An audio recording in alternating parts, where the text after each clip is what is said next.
A palavra de Deus aqui em Ezequias, nesse texto de Isaías 38, possivelmente ela se dá dentro do contexto do cerco de Senaqueribe à cidade de Jerusalém. O texto começa com naqueles dias, os dias do cerco, os dias da ameaça do povo inimigo. E segundo alguns comentaristas, esse texto de Isaías 38, ele estaria numa ordem cronológica inversa, os acontecimentos teriam sido antes da doença de Ezequias que nós pregamos na semana passada. Mas o fato é que naquele contexto de cerco, de luta, de ameaça inimiga, as coisas parecem piorar, porque o rei fica doente, e não é qualquer doença, é uma doença mortal, é uma doença fatal, é uma doença para a morte. E o profeta Isaías vai visitá-lo, e quando a gente está doente, um profeta, um homem de Deus, um pastor vem nos visitar, a tendência é o nosso coração dar aquela animada. Tem coisa boa por aí, tem conforto, tem consolo, tem um bálsamo dos céus. Mas o que aconteceu não foi isso. O que aconteceu foi que o profeta chegou e, sem rodeios, ele disse simplesmente: olha, põe em ordem a tua casa, porque morrerás e não viverás. E foi embora. Põe em ordem a sua casa, porque certamente morrerás e não viverás. E eu quero fazer uma pergunta para você: a sua casa está em ordem? A sua casa está em ordem? O profeta disse para o rei Ezequias botar a casa dele em ordem. Quando a gente vai receber visita, creio que seja assim com todos os irmãos, embora a sua casa esteja arrumada, quando a gente vai receber visita, a gente dá uma melhorada, não é isso? Uma coisa mais especial, uma limpeza maior, né? Às vezes põe lá aquela toalha de prato nova, um tapete novo. Há uma mudança, a gente prepara melhor. Mas será que é disso que o profeta estava falando? Será que é disso? Eu creio que não. Será que eram os negócios do reino? Quando um agente funerário ou de um seguro de vida, ele vem falar com você, ele usa um eufemismo, né? A forma mais bonita de dizer uma coisa pesada, com morte. Ele fala assim: vai que você falte, né? Vai que você falta. Quando ele fala assim, vai que você falta, vai que você morre, né? Então é melhor das coisas organizadas, ter um seguro, né? Para deixar para a família, etc, etc. Quando a gente fala do Evangelho, da seriedade da vida com Deus, da vida pós-morte, da vida eterna, é até melhor a gente não usar o eufemismo, não, falar de forma mais enfática para chocar mesmo, né?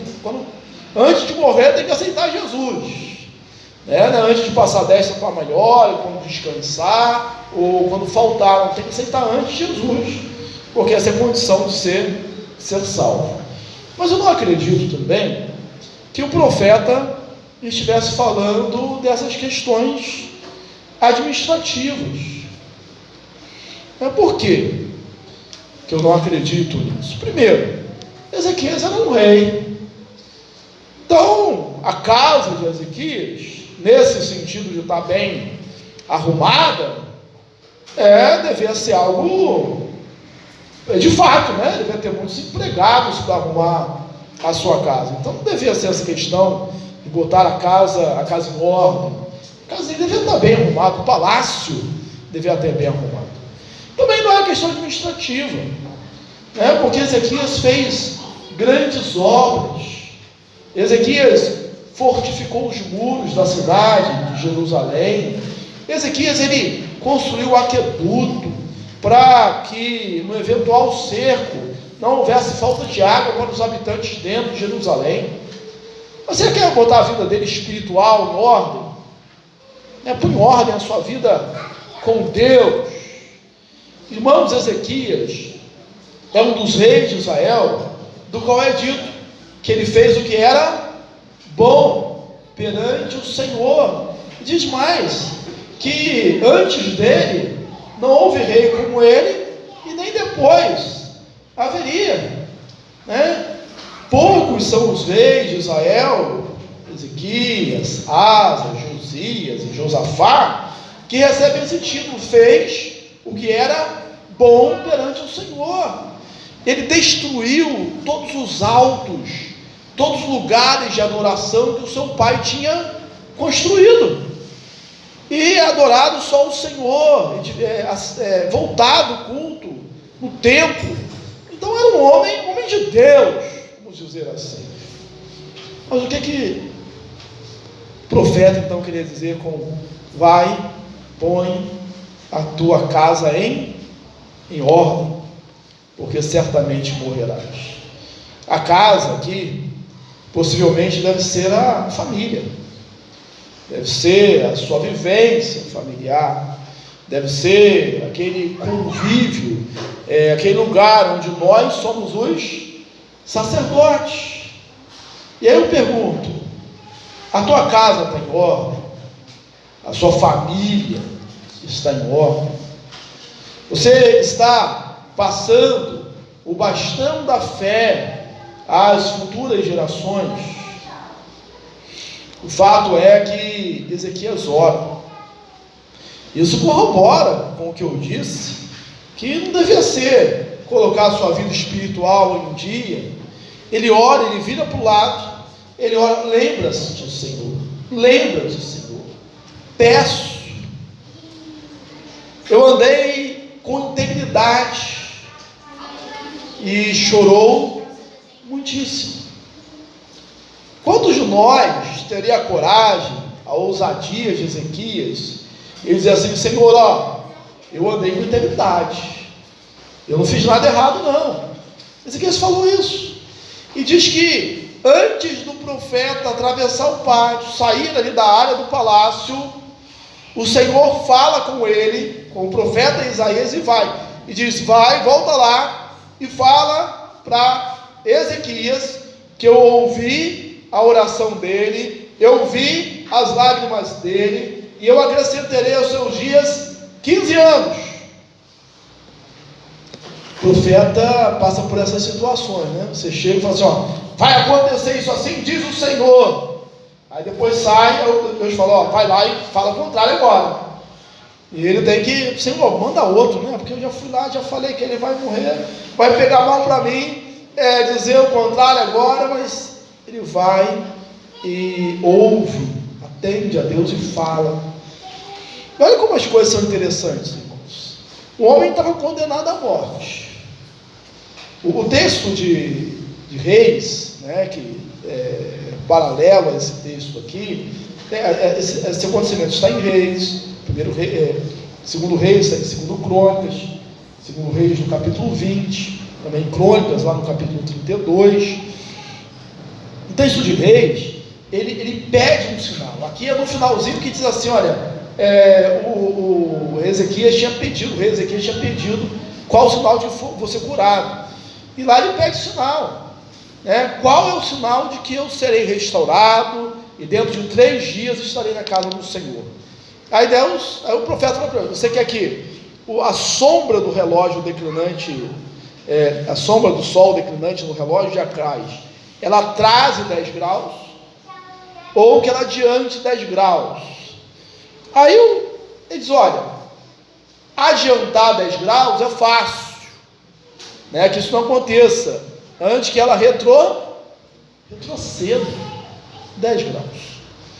Eu não sei se foi um fenômeno local, movimento atmosférico, de nuvens, Eu também não sei, né, e talvez tenha acontecido isso, Deus é poderoso para fazer, né, que a Terra tenha parado a sua rotação e rodado ao contrário, né, num grande movimento cósmico, né. Se foi isso, um milagre maior aconteceu para provar para Ezequias que Deus iria curá-lo, porque Deus quer que a gente creia, Deus quer que a gente acredite, Deus faz milagres na nossa vida, e como Tomé, como Jesus disse para Tomé, olha, não seja incrédulo, mas seja crente. De uma linguagem figurada, a gente fala assim, ó, Deus pode mover o mundo, né, para que você creia, para que você aceite, para que você entenda. E de fato retrocedeu. E aí o profeta mandou passar pasta de figo, né, que era um tratamento da época, mas que não podia curar uma enfermidade mortal. E o fato é que ele cura. Isso ensina-nos também que o poder de Deus, a intervenção de Deus, não impede que nós usemos os recursos humanos, o recurso da medicina. Ele foi curado, e subiu ao templo, e adorou a Deus, e a gente viu esse cântico magnífico aqui de Ezequias, né? Tanto o seu lamento, como o seu regozijo pela cura. Deus o curou, e acrescentou a ele 15 anos, melhor dizendo, a sua vida. E aí eu volto à pergunta: põe ordem na tua casa. Será que ele colocou em ordem a sua casa? Será que ele pôs em ordem a sua casa? O texto de 2 Crônicas, no capítulo 32, vai dizer que Ezequias foi curado por Deus de uma enfermidade mortal, mas que ele não correspondeu, ele não atendeu, ele não foi capaz de colocar a sua casa em ordem. O reino estava em ordem, havia riqueza, havia prosperidade, mas a casa não estava em ordem. O capítulo seguinte vai dizer que uma embaixada da Babilônia, que estava em ascensão, a Síria, que dominava tudo, possivelmente depois daquela vitória de Israel, sem lutar contra o povo assírio, onde numa noite morreram 185 mil soldados assírios, que o anjo do Senhor foi lá, e depois dessa vitória, os reis vieram e deram um presente para Ezequias. É como tivesse falou, Ezequias não tem exército não. Lembra que semana passada a gente falou, que Senaqueribe falou assim, ó, se você tivesse Rabsaquele, seu enviado, se tivesse, eu te dou 2.000 cavalos, se você tiver homens para montá-lo. Então Ezequias não tinha nem exército, não tinha nem gente para montar os 2.000 cavalos que a Síria daria para, vamos lutar, uma luta justa, vamos dar 2.000 cavalos, se você tiver homens para lutar. Não tinha. E aí tem aquela grande vitória. Eu imagino o povo dizendo assim, olha, Ezequias não tem exército não, mas tem um anjo do Senhor, tem um anjo que vai lá e guerreia as suas guerras, que peleja as suas pelejas, luta as suas lutas e dá vitória. E Ezequias, a gente tem que estar junto com esse Ezequias. E foram lá dar presente para ele, e um deles foi o rei da Babilônia. E aí Ezequias fez uma coisa, que eu não sei se é só mania de pobre, eu confesso que eu tenho, a Cláudia briga muito comigo por isso, né? Estou dando uma segurada, de mostrar a casa, né? Quanto mais quando você faz uma obra, né? Aí o pessoal vai lá, você mostra a casa. O rei foi lá, o rei da Babilônia, e Ezequias foi, o texto diz que Ezequias mostrou toda a sua casa, todo o palácio, todos os tesouros da sua casa, do templo do Senhor. E aí, quando ele vai embora, vem Isaías, ele diz assim, o que ele viu aqui?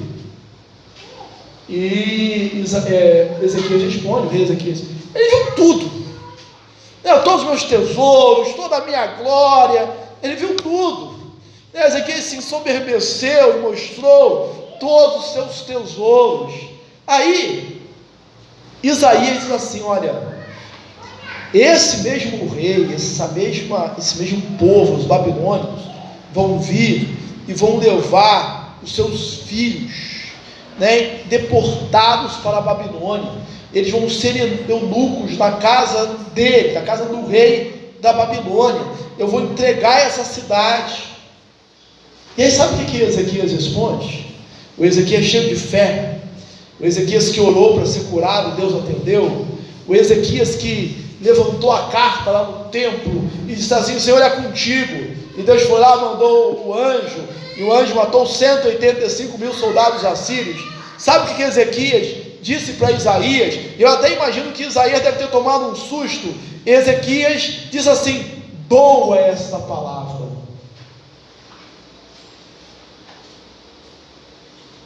Esse rei vai vir, vai deportar os seus filhos, eles vão ser eunucos na casa do rei, né? Não vou defender Jerusalém. Ele assim: boa é esta palavra. Aí o texto diz assim: porque ele dizia: haverá paz nos meus dias. Que pai é esse? Que pai é esse? É como se ele dissesse: olha, que se dane as próximas gerações, problema dos meus filhos, no meu dia vai ter paz. Isso se cumpre cerca de 100 anos depois, e o profeta Jeremias profetiza sobre isso, dizendo: ainda que Moisés e Samuel viessem aqui e intercedessem, eu não o veria. Esse dia chegou. Quando Ezequias estava doente, ele não tinha filhos. Talvez fosse um dos grandes problemas, não havia sucessor. Aí 3 anos depois, isso porque Manassés começou a reinar com 12 anos, então você faz a conta e diz: olha, 3 anos depois da enfermidade, Deus deu 15 anos para ele, e Manassés, o filho de Ezequias, começou a reinar quando tinha 12 anos. 3 anos depois desse episódio, quando Deus falou: põe em ordem a sua casa, ele tem um filho, Manassés. Meu irmão, se você ouviu de Deus, põe em ordem a tua casa. E agora Deus te dá um filho, na prorrogação do tempo de vida. O que você vai fazer? O que seria para você fazer? Você deveria investir tudo nesse filho. Você deveria ensinar no caminho que deve andar. Você deveria fazer, Ezequias deveria fazer como está lá em Deuteronômio no capítulo 6, né? A palavra está no coração dele primeiro, porque primeiro tem que estar no nosso coração. Depois ele deveria inculcar no seu filho. O que é inculcar? Inculcar é botar na cuca, é como abrir a cabeça e colocar ali. É por isso que pai e mãe tem que ser chato mesmo, tem que repetir várias vezes, tem que dizer: o filho é bom quando você dizer de novo, pai, já ouvi, já sei. Tem que falar, porque pai e mãe tem que inculcar na cabeça. Tem que falar andando pelo caminho, tem que falar quando se assenta, tem que escrever nos umbrais da porta, tem que escrever lá no espelho, não está no texto, mas eu estou dizendo lá, no espelho lá da sua casa, botar bilhete em tudo quanto é lugar, para que tema ao Senhor. Nós precisamos passar o bastão da fé para gerações futuras, precisamos ensinar os nossos filhos, precisamos pregar para eles, precisamos que eles sejam os nossos primeiros discípulos. Grandes homens de Deus falharam nisso. Lembra de Samuel? Samuel era um homem de Deus, um homem justo, um homem íntegro. Milagres aconteceram, vitórias por causa de Samuel, o juiz de Israel, o último juiz de Israel. E aí a palavra de Deus vai dizer que nos últimos dias dele, quando o povo pede um rei, ele chama o povo e diz assim: olha, de quem foi aí que eu peguei o boi? De quem eu aceitei suborno? Sabe que os políticos podiam falar isso, né? Porque ele era um chefe político, né? Digamos assim, naquele tempo. Me acusa. O que eu fiz de errado aí? Ninguém podia acusá-lo de nada. Só que sabe por que o povo pede um rei? Ele fala assim: povo de essa noção, mas você está velho, e os seus filhos não andam nos seus caminhos, os seus filhos não são como você. A gente está com você, Samuel, mas a gente não está com seus filhos. E a Bíblia diz que os filhos de Samuel eram corruptos, eles roubavam, eles faziam o que era errado, o que era mal perante o Senhor. Você lembra de Davi? Davi, ele é um homem, um herói de guerra, um homem segundo o coração de Deus, que ganha o mundo, mas perde a sua casa, perde a sua família. Dentro da sua família tem histórias de o filho que trai o pai, que tem relações com as mulheres do pai, que outro que adultera, que tem um incesto com a sua irmã, né, um estupro. Tudo é da casa de Davi, um homem segundo o coração de Deus. E quantas histórias se repetem de presbíteros, pastores, homens e mulheres de oração, gente que está na casa de Deus, mas seus filhos se afastam.